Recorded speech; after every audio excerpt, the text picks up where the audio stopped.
每日香港樓市點評2026年7月6日，近期新盤市場發展商依然是重價不重量，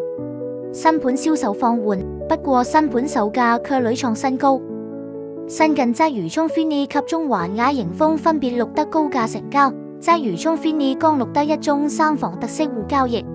單位為29樓 A 室，實用面積626平方尺，另連254平方尺平台及505平方尺天台，成交價2817萬元，車價45000元，創下項目的最高總價及成交尺價。另外，盈大地產及資本策略的中環新盤雅盈峰亦再創新高，剛以招標形式售出26樓 B 室，單位面積1254平方尺的3房連工作間，成交價高達9028.8萬元，尺價高達7.2萬元，再創屋苑開售以來的尺價新高。整個項目僅餘最後8伙待售。